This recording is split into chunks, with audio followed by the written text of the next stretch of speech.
God remains dead, and we've killed him. How shall we, the murderer of all murderers, now compose ourselves? Because that which was holiest and mightiest of all that the world has ever possessed has bled to death under our knives. Who will wipe this blood from us? With what water can we purify ourselves? What festivals of atonement? What sacred games will we need to invent? Is not this the greatest of deeds, too great for us? Must we not ourselves now have to become God simply to seem worthy of what we have done? There's never been a greater deed, and whoever shall be born after us for the sake of this deed shall be part of a higher history than all history hitherto. Here the madman fell silent and again regarded his listeners. They too were silent, and they stared at him in astonishment. At last he threw his lantern to the ground and broke and went out. I come too early, maybe. My time has not yet come. This tremendous event is still on its way, still traveling, and has not yet reached the ears of men. Lightning and thunder require time. The light of the stars requires time. Deeds require time, even after they are done, before they can be seen and heard. This deed is still more distant from them than the distant stars, and yet they have done it themselves. It has been related further that on the same day that the madman entered diverse churches, and there sang a requiem, Aeternam Deo. Let out and quieted, he is said to have retorted each time, what are these sepulchres now, if they are not the tombs and sepulchres of a dead God? I recall some years ago, and it's still during the Cold War in the 1980s, having to speak at the Center for Geopolitical Strategy in Moscow, and followed immediately after that at the Lenin Military Academy. It was as ice cold a situation, emotionally speaking, as you could imagine. I was literally put at a table and in front of a table and a chair all by myself, and the entire faculty circled the room there in their uniforms, and were going to quiz me for about 3 hours on this whole issue of theism vis-a-vis atheism. It was a nerve-wracking situation to be in, with their ice-cold stares and their pointed questions coming obviously in a very hostile way, giving all kinds of illustrations from their history. And I remember making the defense of theism there. And I'll never forget the statement made by the head of the institution. All of their great leaders, if you walked in, it's 8 stories above ground and 4 stories below ground. From Peter the Great all the way to Kutuzov the general and to their modern leaders, their pictures were on the wall. And my wife was with me and one of my colleagues. And as we were walking out, the head of the institution grabbed my hand and he looked at me, and I quote and tell you exactly what he said. He says, Mr. Zacharias, I'm afraid I think you are right, but it's very difficult to change after 70 years of believing a lie. I didn't put those words into his mouth. But he knew the ramifications of what happened when Stalin moved from a study in a seminary preparing for the ministry to an avowed disbelief in God, and after having eliminated 15 million of his own people, Svetlana testified, sustained by 2 or 3 historians since, and Svetlana before the BBC in an interview said this. Malcolm Muggeridge, the journalist who had interviewed her, personally told me this story while I was visiting him. He said, hunched over as an old man, he said, I'll never forget what Svetlana described in the death of her father. As she stood by his bedside, the last thing that Joseph Stalin did, the last physical act, was to clench his fist towards the heavens one more time, threw his head back on the pillow, and he was gone. He'd lived a life with the ramifications of having wiped away the horizon, needing a lantern to be lit in the morning hours, sacred games that he tried to invent. Who gave us such power to do this? Who will wipe the blood from the knives that we have used, philosophically speaking? Atheism is flirting with the same dangers. To his credit, and I quote David Berlinski, a skeptic himself, who quoted Richard Dawkins in an interview and gave him credit for an answer when Dawkins was asked if he would really want to live with the metaphysical, moral ramifications of the Darwinian worldview. Dawkins was asked this question, and Berlinski quotes him. Dawkins says, no. And he was asked why. He said the end result could be fascism. This was Dawkins. Now, Dawkins doesn't necessarily, of course, believe that there's no point of reference for good and bad and whatever, but when pushed on the whole issue of a Darwinian metaphysic extrapolated into the value system, he said, no, the logical outworking could be fascism itself. But here's what I want to do. I want to start off by defining what atheism is, because sometimes there's a softer version that is treated as atheism, but which is really not. It is an agnosticism. Somebody saying, I don't know, I don't claim to know. If I have enough evidence, I would believe, but I'm not going to come hardline down and say in a categoric denial of the absolute, the existence of a personal moral first cause. Etienne Born, the French philosopher, says this: atheism is the deliberate, definite, dogmatic denial of the existence of God. It is not satisfied with appropriate truth or relative truth, but claims to see the ins and outs of the game quite clearly, being the absolute denial of the absolute. Paul Edwards, Volume 1, page 175 in his multiple volume Encyclopedia of Philosophy. Here's what he says: an atheist is a person who maintains that there is no God. That is, that the sentence God exists expresses a false proposition. He's a person who rejects belief in God. So there you have, both from Etienne Born and from Paul Edwards, how the definitions actually fall out in a philosophical dictionary on what atheism avers and what it ultimately clings to. Now, if I came, sometimes when I describe myself as having come from an atheistic background, it's probably a strong term. I was more non-theistic, never gave the idea of a personal God any credence in my life. Growing up in the city of, I was born in the south, in the city of Chennai, and raised in the north. My parents, one came from Kerala, one came from Chennai. My dad was from Kerala, mother was from Chennai. Kerala has produced some of the greatest Hindu philosophers in India, and some of the biggest names in Hindu philosophy come from Kerala. It's sort of the intellectual philosophical capital of the land of India itself. My dad descended directly from the Nambudris, which were the highest caste of the Hindu priesthood. So all that going back for decades into my heritage, but somewhere along the line a conversion had taken place, but it became very nominal. The Christianity in my home was completely nominal. I had no personal interest. I don't think in all of the way up to my late teens I'd ever cracked open a Bible on my own. Frankly, I don't know if we had one in our house. But that's the way I lived and thought. And actually, when I finally encountered these struggles and these claims, it had a dramatic impact upon my life. I'll probably save that for later. The struggle I've had since then in my teens, as I struggled and thought of the ramifications of a naturalistic, materialistic world of ours with no transcendent, no personal moral first cause, where does one go with definitions? How do we define the most essential things in life?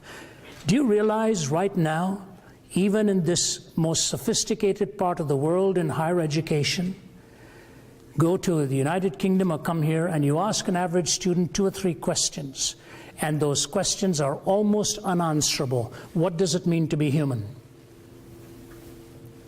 Ask an average student today, what does it really mean to be human? I was asked to contribute to that subject at Johns Hopkins University some years ago, and most of the contributors were from a completely non-theistic viewpoint. Francis Collins and I represented the theistic viewpoint there.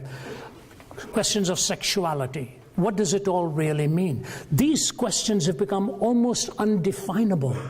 And we go through this quicksand and walk through it, trying to find our way by changing all the definitions, but we don't know how to define it except by self-referencing.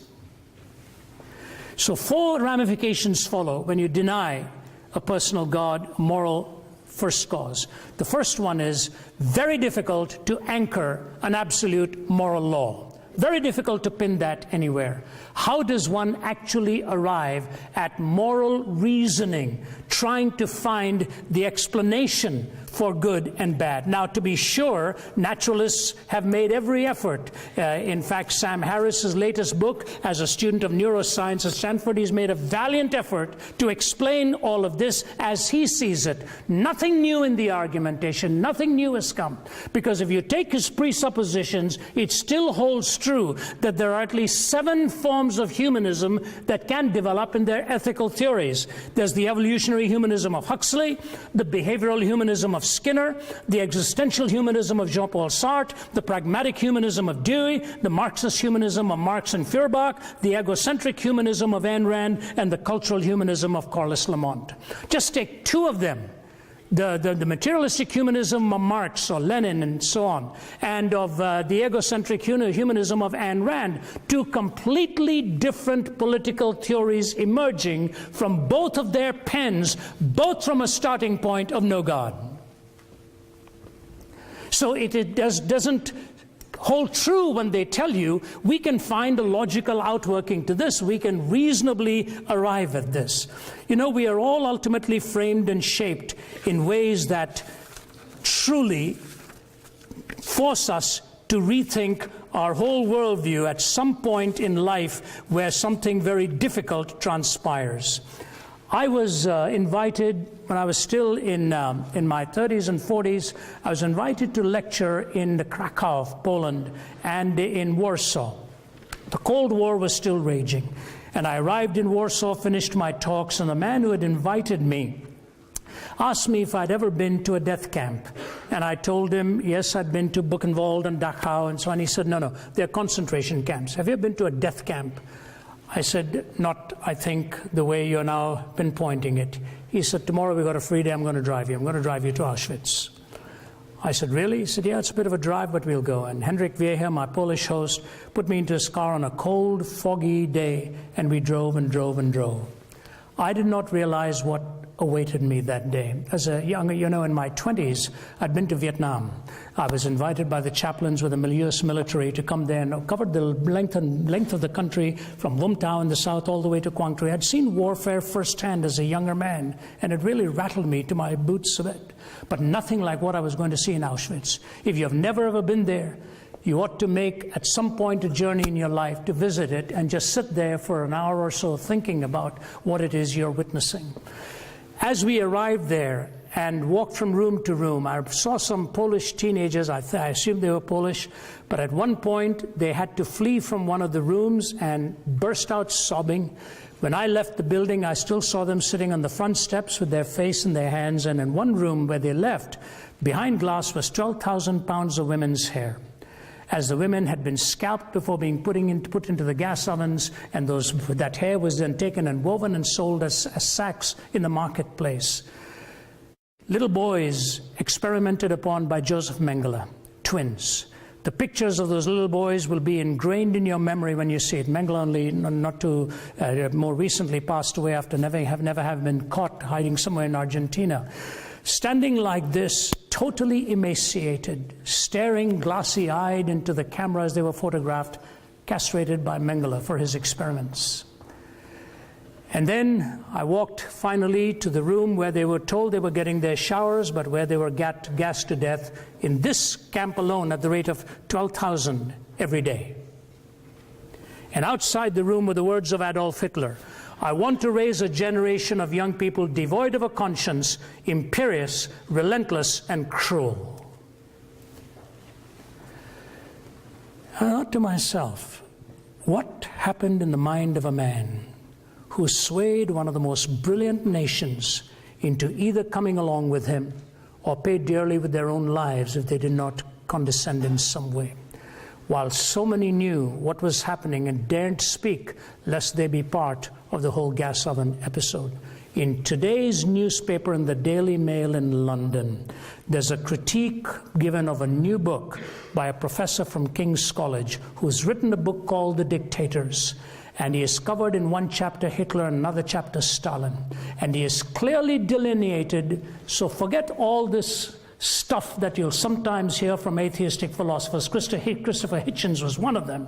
And what this writer refers to Hitchens and Dawkins and some of the others as sort of doing cartwheels on the head of a pin, trying to prove their point.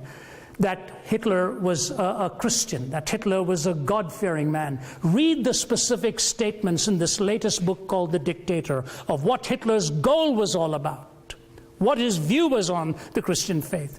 In fact, Hannah Arendt, who describes the last walk of Adolf Eichmann as he was going to his execution. Hannah Arendt, if I'm not mistaken, was I think wedded to, or certainly the mistress of Martin Heidegger, the German philosopher, who did not know how to exactly come down on the Holocaust himself. But here's Hannah Arendt writing in her book on Adolf Eichmann. Listen to this last paragraph.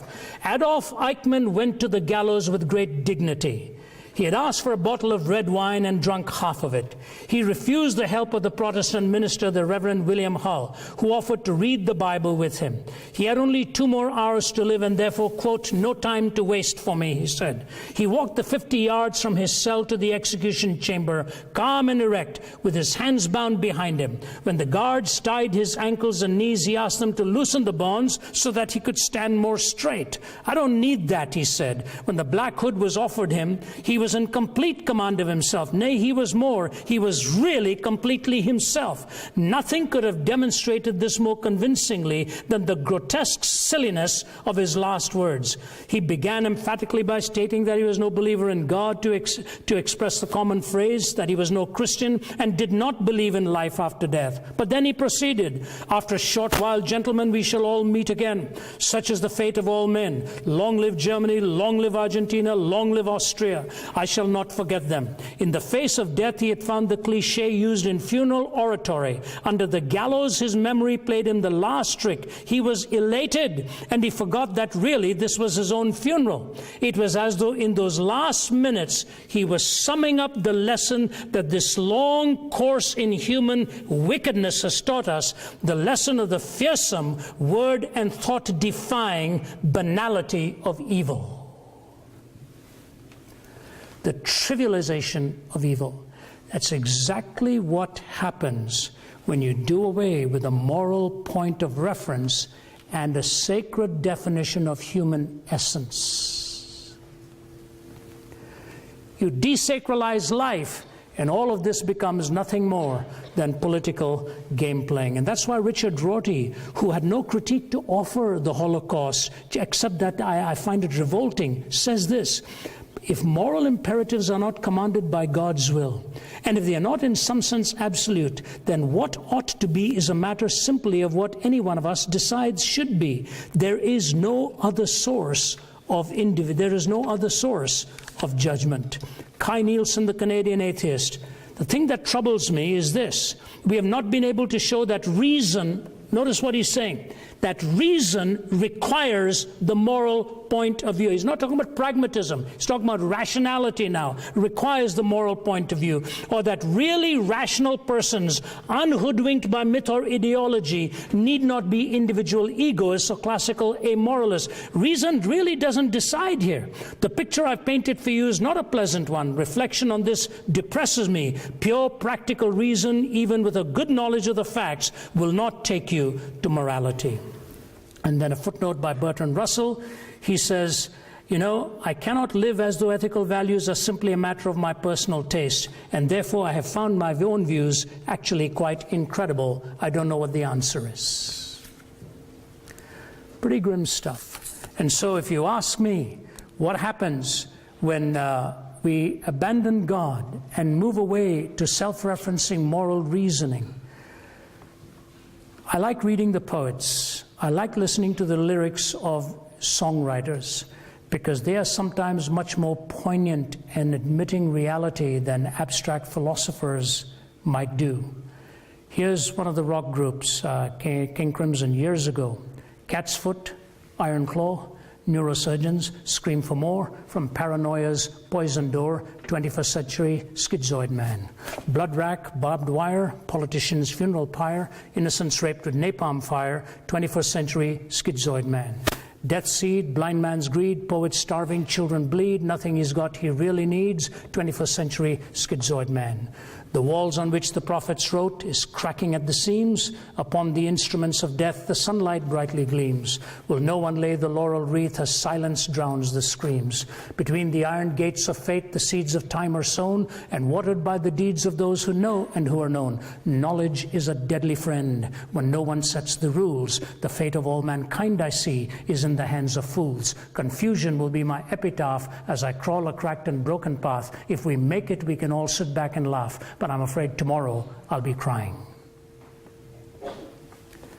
Songwriters, my study of the romantic poets, lyricists, poets, you saw what they were saying in reality because they connected this with this, the head with the heart, and the entailments that follow. Why am I not an atheist? I simply cannot find a rationally defensible way for moral reasoning. And the fact of the matter is, we are at our core moral beings. Those who deny God's existence, what do they invoke? Too much of evil and suffering. On what basis? How do they even arrive at that? Moral reasoning. Number two, the question of meaning.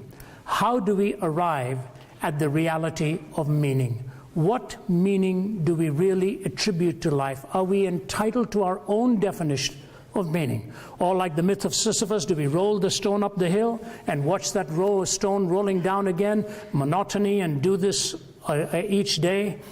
You know, I live in a condominium in Atlanta, and just opposite our apartment there is a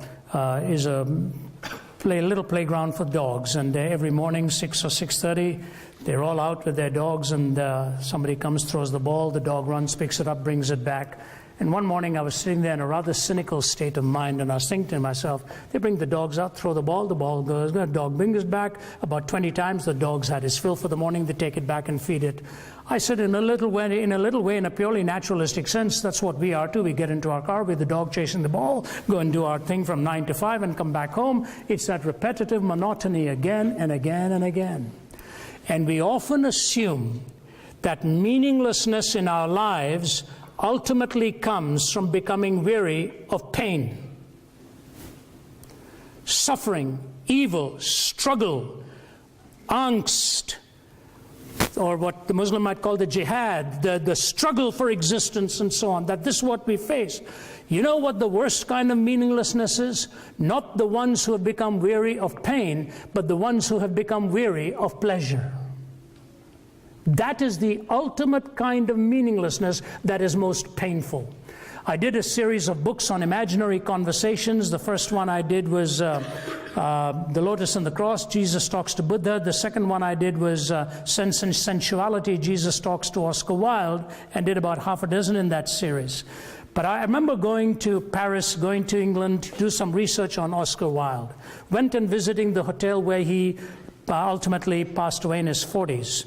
And Oscar Wilde, this father of dandyism, as it were, enjoying that unfettered life, I find fascinating two things that he really, actually with three when you think about it. When he wrote The Picture of Dorian Gray, you almost wondered there was something autobiographical in the emptiness that he himself found towards the middle years of his life. But he is lying in bed in the hotel in Paris, and he asks an incredible question of his lover, Robbie Ross. He looks at Robbie Ross and he says to him, "Did you ever love any one of those young boys for their own sake?" How does a hedonist come out with a question like that on love being defined as of merit for its own sake? Robbie Ross looked at him and he said, "No, I never loved any one of them for their own sake. I loved them for my sake." He said, "Robbie, neither did I. Get me a priest." And when you read his book, The Ballad of Reading Gaol, it's a brilliant piece of poetry with multiple stanzas. And in the heart of that poetry, it talks about the woman with the alabaster ointment, who had made her living probably by prostituting herself, who comes and falls at the feet of Jesus. And he makes reference to that and said, maybe only Christ is big enough now to forgive and to heal this soul of mine. And if you go to see his grave at that big cemetery in Paris. There's a giant phoenix in that cemetery with Oscar Wilde's name. And the verse he selected for his epitaph was from the book of Job. A pleasure-driven man going to the book on suffering to describe his own life. Loneliness is a terrible thing when you have exhausted pleasure and find you have come away empty-handed. And to you young students, I tell you, the world is yours out there with all kinds of pleasure. And the most pitiful state to reach is when you have exhausted it and find out that it really didn't take you anywhere, it didn't bring you what you thought it would. So meaning. What really brings meaning? What brings purpose in life? How do we find this in the sense of finding not just existential fulfillment, but a definitive purpose by which to measure where you are on this journey of life's meaning? I've traveled now for 4 decades, and I was raised with almost no money in my pocket ever.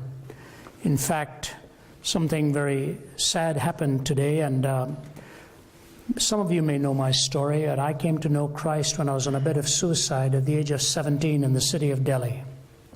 Tried to take my own life, totally empty. When a man walked into my hospital room and brought me a Bible and led me and gave that Bible, he couldn't stay because he wasn't allowed. I was in a pretty depleted state, my body dehydrated. He gave it to my mother, who struggled through the English and that and read it for me, whatever. But I made my commitment to Christ at the age of 17 on a bed of suicide. This morning I got the word that my friend who had come into that hospital room, he was in his late 70s, passed away last night.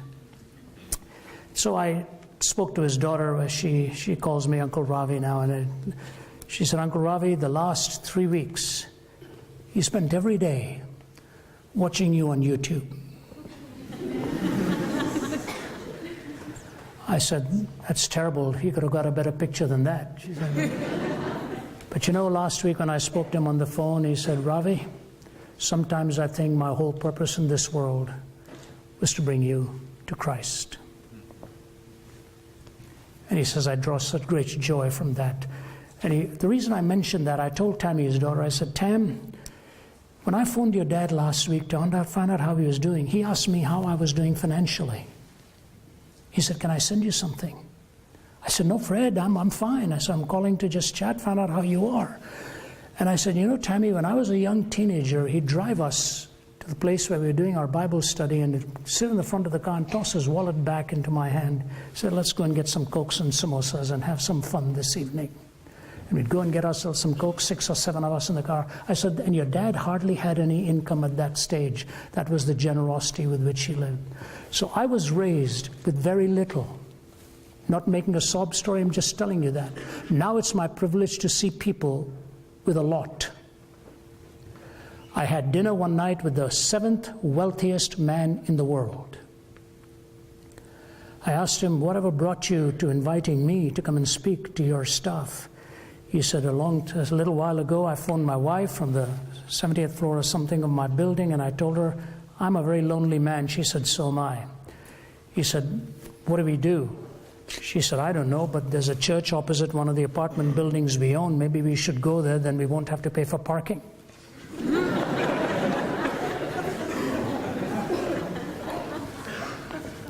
you know what he told me? When he could buy everything he wanted, he had never reached such a lonely moment as that. It's true. So think about it. What really brings life meaning? No moral point of reference, no meaning. Thirdly, quickly, there is no hope. Death becomes the end. And for all of those who want moral reasoning, I ask you, if death is the end, when that moment comes, there's ultimately no difference between a Mother Teresa and an Adolf Hitler.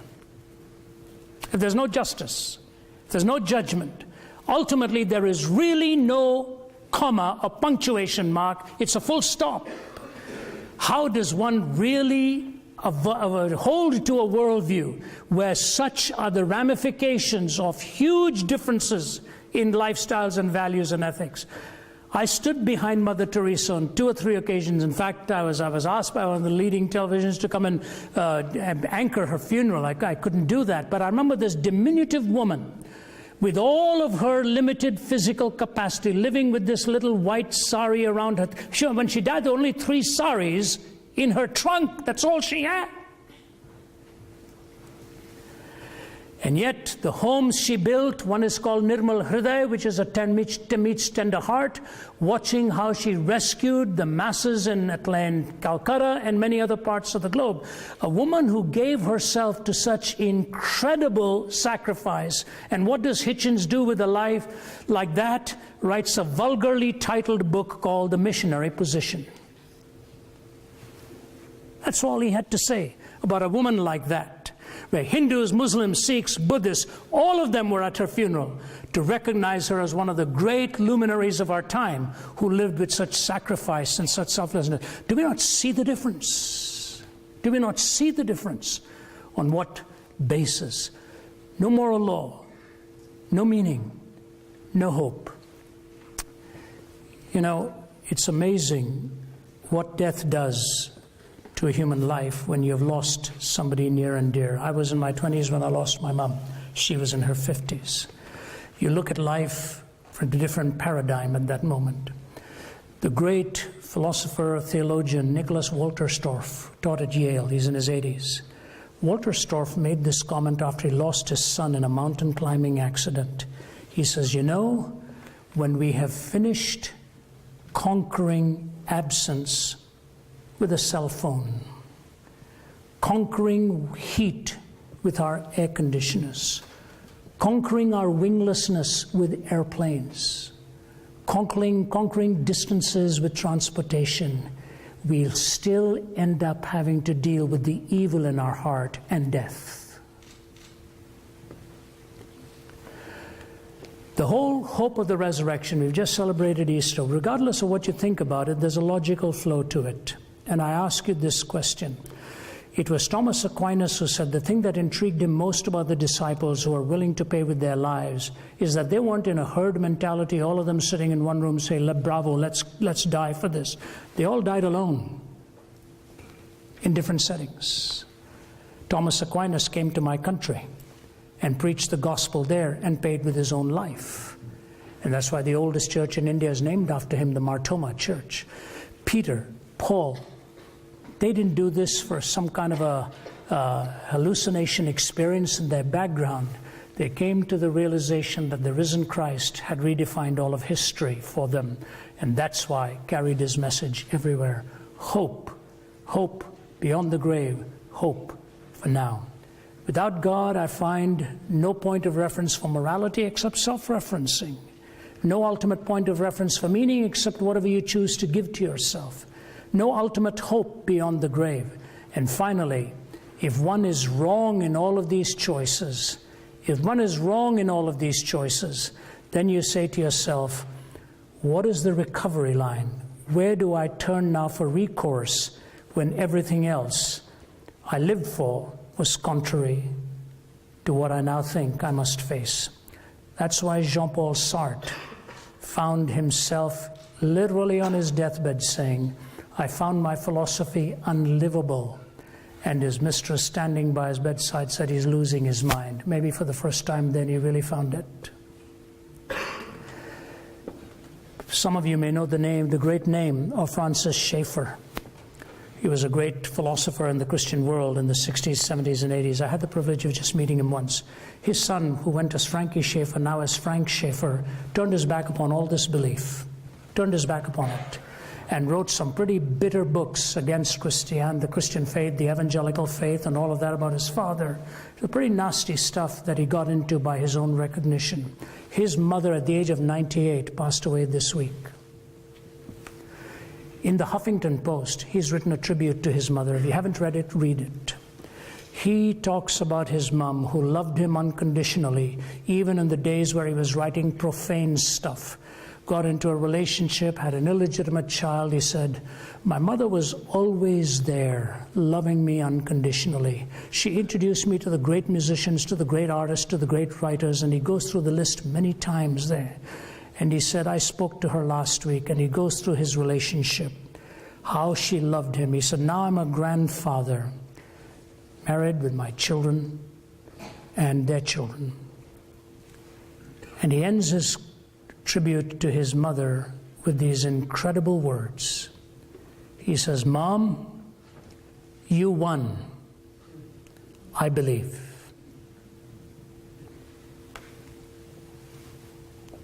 Mom, you won.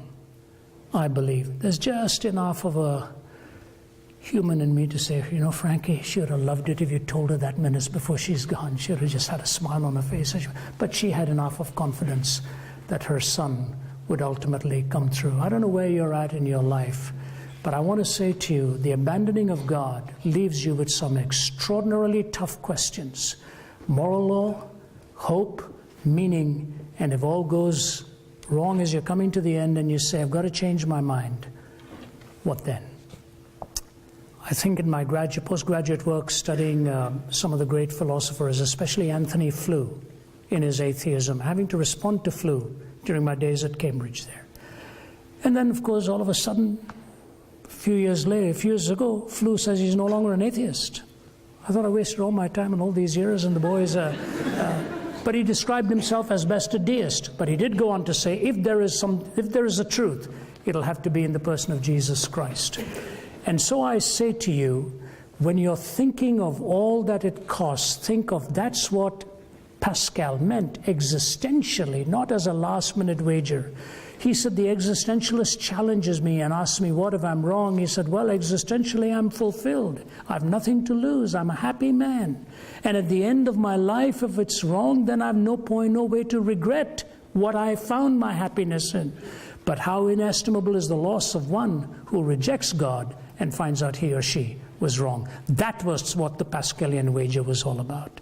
And so I leave you with the challenge to ask you to think about the truth of what I have just said to you.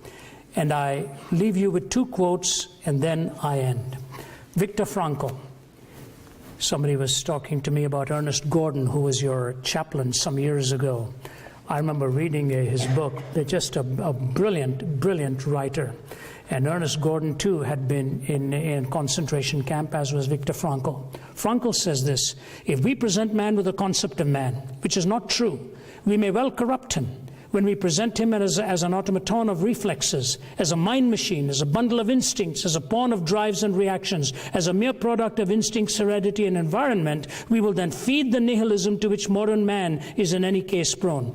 I became acquainted with the last stage of corruption in my second concentration camp, Auschwitz.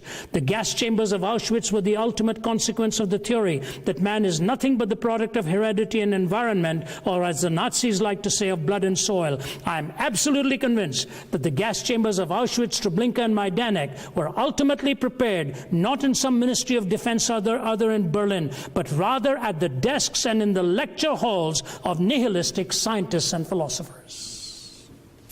So an academy like this has an immense responsibility on what it does behind its lecterns and its lecture halls and what it imparts to you. Matthew Paris is a prominent journalist in the United Kingdom, an atheist and with a lifestyle that would be very contrary to the theistic framework. He was raised in Malawi, and he went to Malawi 2 Christmases ago, and he came back and he wrote a stunning article in the Times. He said, I find myself shocked that I'm about to say what I'm going to say. He said, because it challenges every philosophical bone in my body. He said,